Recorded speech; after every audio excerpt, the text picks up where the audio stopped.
Niaje watu wangu, welcome back to my YouTube channel. I am Anonymous Team, the man, the myth, the legend, the enigma, God's favorite, your mother's favorite, the greatest of all time, African Superman. Manze, I'm back and it stinks. It stinks like P. Diddy msee, huku kunanuka mavi.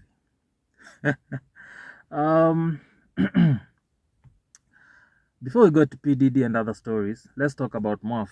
So the other day I was going through my YouTube and I came across a video by Mwafreeka, and he was talking about some advice that David D was giving Kenyans online about there was this whole debate about whether 2 million can whether an investment of 2 million rather can earn you profit of 50,000 Kenyan shillings a month, right?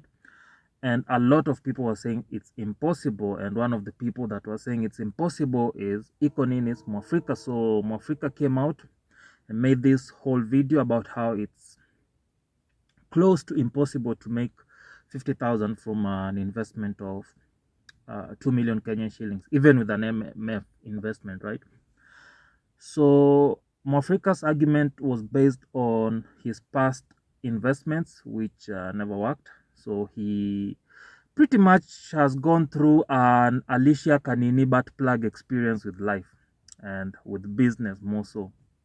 So Mwafreeka gave us the story of how there was this period back in the early 2010s, back in the early 2010s where he biashara ya nini car hire. So it's car hire, but you're hiring out cars to hotels. So your biashara hiring out cars to hotels was really working. So a friend introduced Mwafreeka to that business and Mwafreeka, I think he bought was it a Toyota? No, yeah. So he bought, was it a Voxy or no? I can't recall. You can go watch his video, right? So me, I'm just brushing too. So he bought a Toyota Noah, rented it out to, was it a certain hotel, but he wasn't making any income, any reasonable income from that. So he bought it at 900,000 Kenyan shillings, but at the end of the year, the investment had made so much losses that he had to sell it at 600 Kenyan shillings. So basically, he made an investment which gave him a loss of 300,000 Kenyan shillings in 1 year. And remember, this is a car. Gari, it needs service, fuel, hizo vitu zote, you understand? Then he bought a Toyota Vista. I think it was a personal car. Then another friend told him to get into the Uber business the moment Uber ilikuwa imeingia. So he bought the he sold the Toyota Vista rather. He topped up some cash. He went to Mombasa, took a akadudu on hire purchase. Then he hired someone, and then they had agreed this someone would be giving him a certain amount. Is it by the day or by the week? I don't know. But the person was not genuine. He was not true, so walisumbuana kidogo, so he had to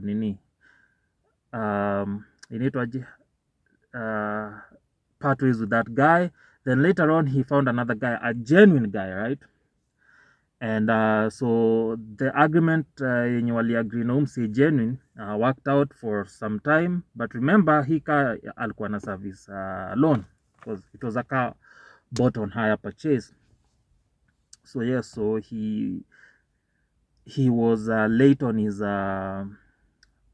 premiums, and one day msee anaendesha gari anastopishwa kwa barabara gari kaenda. So yeah, so Mwafreeka's argument was that any business idea mtu anakama na kushow hii idea iko na do, the only reason mtu anashare that idea with you is because this idea a lot of people have already invested into that industry. A lot of people have penetrated into that industry, and since there's a lot of competition, and since there's not as much money to make anymore, people can freely expose the investments out there, right? Which gets me back to my own experiences, right? I think I'll have to agree with Mwafreeka on this one. Yeah, I actually agree. I actually do agree with Mwafreeka on this one. People don't give out their secrets. Don't mind me. I'm just looking at. Okay, yeah, it's not what. It's not an ass worth looking at. Yeah. So, like I was saying, people are only free, especially Kenyans. Kenyans are only free with sharing business ideas, investments, job opportunities only after these companies, businesses, whatever it is, have been penetrated and there's a lot of competition, right?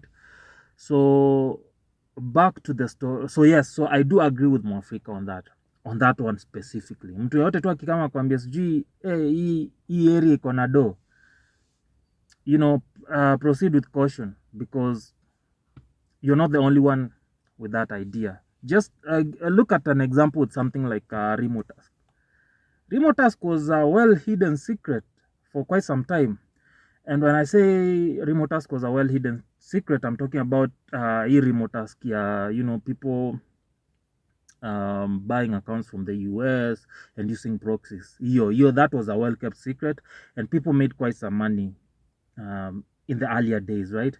But the moment people started making YouTube videos about it, the moment ule mkale alienda akaambia Ruto, Mr. President, this is what I make in a month. By the time it was getting to that point, do ilikuwa imeshaanza kupungua kiasi, and you even saw the moment the secret came out, especially with the Kenyan guy and the president, Remotask ikafungwa Kenya, you see. So yeah, so on that analogy from Mwaf, I do agree with him. Now, going back to his issue, whether 2 million can give you 50,000 Kenya shillings a month, let's try to calculate with an MMF. Assuming umebet sport pesa ukashinda ka 2 million kako hapo clean, and you want to make an investment, unafikiria, oh shit, should I buy shamba? But no, shamba siku hizi zimepitwa na wakati. You never know what you could be getting yourself into. Nasema ubai gari, gari is a liability, blah blah blah. So let me put this money into an MMF rather. So let's say unaingia kwa MMF. Stanchart wajanilipa, but let me just give them free promo. So let's say una invest na MMF ya Stanchart, right? They give you, I think 14.03, is it 14.03 or 14.17%? It's 14%, tuseme tu hivyo, 14% interest per year, and this is compounding interest, right? So ukipiga, I don't have a fucking calculator. So ukipiga nini, 14 times 2, that's 28. Is that 280,000, or is that 280,000 or 28,000 per? Yeah, is it 28,000 per year? 28,000 per year, right? Yeah, I'm guessing it's 28. No, it's nah, motherfucker, it's 280,000. Yeah, it's 280,000 per year, right? So you have profit, or rather an interest of 280,000 per year, right? Divide this shit by 12 months, right? Divided by 12, basically. So 280,000 ikienda 12 times 2 is around what is it, 24, right? So around 20, ranging between 20,000 to get to the lowest amount, 20,000. So with 2 million, with an investment of 2 million in an MMF account, you make 20,000 per month. Honestly, if you ask me, I feel that's a decent. So yeah, so yes, well, it's really, really hard. Nini, can an investment of 2 million, okay, so basically hiyo ilikuwa tu example calculation ya what you investing into an MMF. So with 2 million Kenyan shillings, if you invest into an MMF account, you can actually make 20,000 Kenyan shillings a month, and that is even that is in this economy ya Ruto, hiyo do ni kiasi sana, but you can live off that if you have a main hustle, na that's like a side nini for you, even better, right? But now to the main question. Yes, it's hard to make with an investment of 2 million, it's very hard to make 50,000 Kenyan shillings a month. But to answer the question generally, do I think with 2 million you can make 50,000 a month? With an investment of 2 million, rather, you can make an income of 50,000 a month. Yes.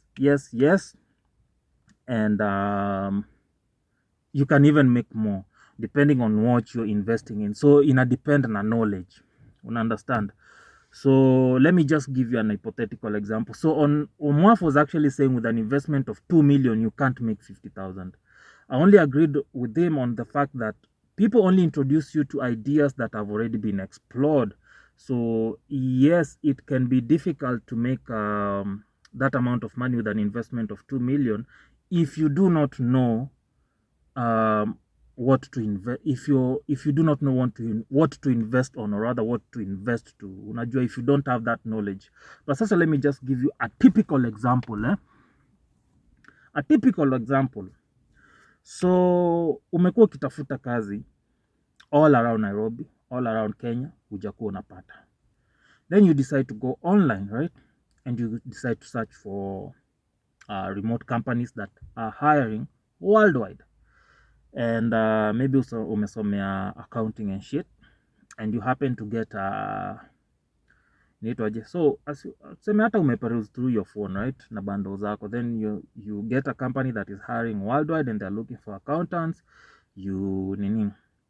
The entry ya hizi companies ikwangi mchezo, right? So you do the assessment, you fill in the application, they invite you for an assessment. Most times, if it's like a really serious company, they invite you for like 3 assessments. You do the first assessment, you pass. Second assessment, you pass. Third assessment, you pass. And after you've passed the third assessment, now they invite you for what do you call it? One-on-one interview, rather Zoom interview, right? And then you go for the Zoom interview, you pass. So you've gotten the job. If it's a job that needs training, they'll tell you training probably starts within a week or a few days.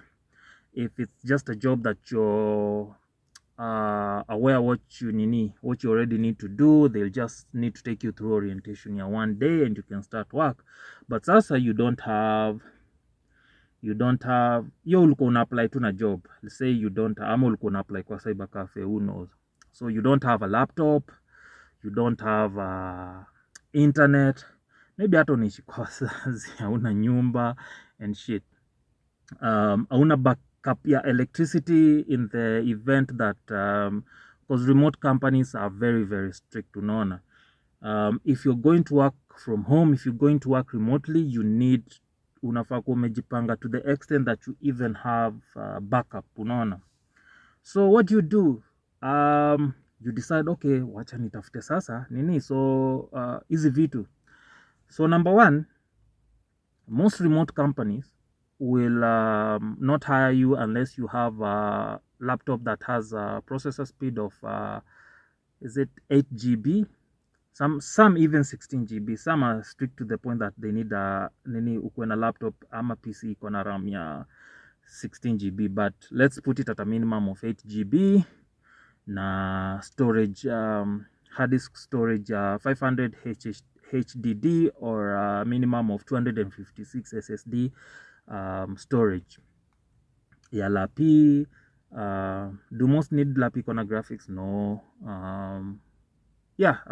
Seme tu hiyo, or generation probably 7th generation kwenda juu. So with 7th generation, of course, hizi ma XUK zinauzwa huku tao ata, so with the size imepungua. A few years back with 50 ulikuwa unazipata like with around 50k upwards. So sahi with 30k upwards unapata lapi fiti sana. So you go pale tao, utafuta lapi ya 30k ya kwanza tu. With time ukisha progress na job, you can upgrade. So with 30k you've gotten your laptop, sindio?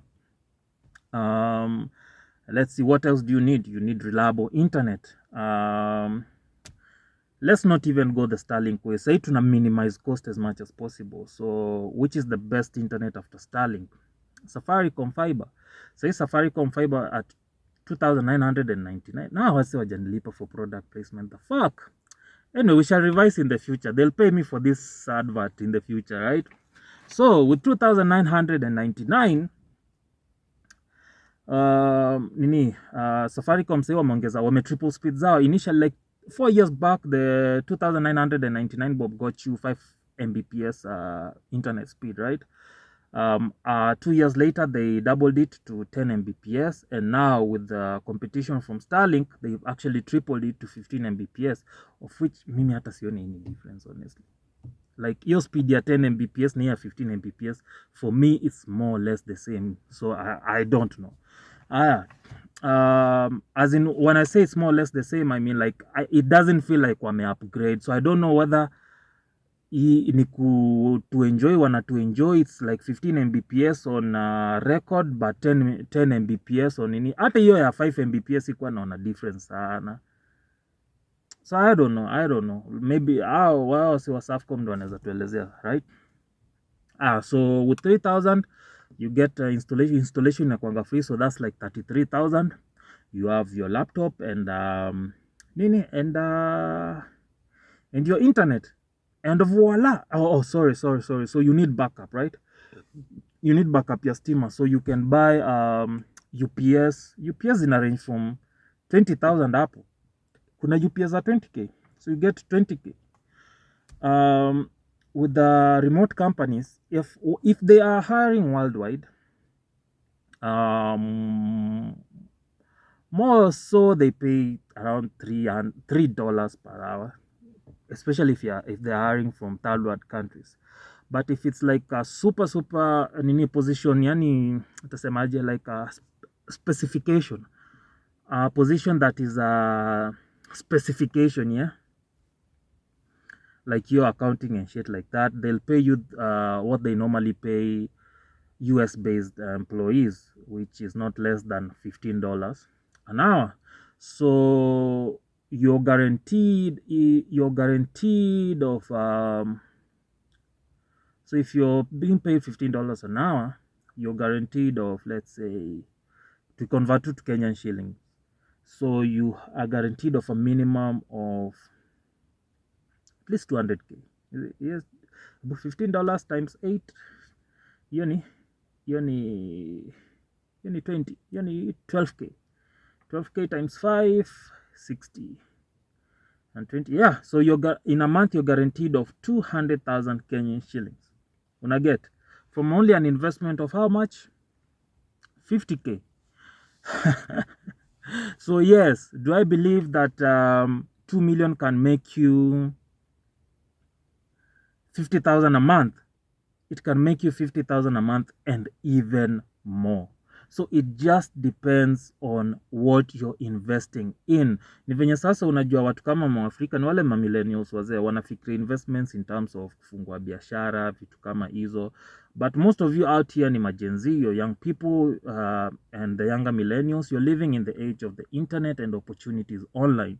So whenever you go online, stop going on TikTok and Instagram, wasting your time there. When you're on the side of Twitter, jaribu interact on the side of Twitter where they like give you skills and a bunch of companies that you can apply to and shit like that. Learn as many skills as you can. There are so many places online that you can get free skills. Personally, sahi mimi I want to take up like social media marketing and shit. No, that's just an hypothetical example.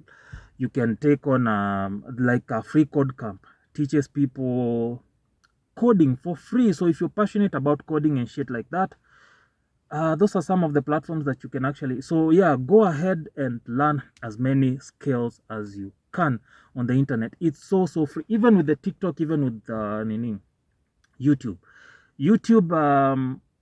Kuna, is it Codecademy?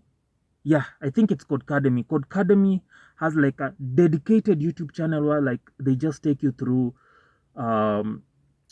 codes and programming languages, and like this, like it's practical, and they even have a platform where you can go and practice whatever you've learned on YouTube practically, unaget, and it's free. Yani it's dedicated, it's free, and these clips are so shortened that it's easy to learn. So learn as many skills as you can. Ndo ukipata pesa kidogo, you know, and some of these skills don't even need money to invest, especially if you have some of these things.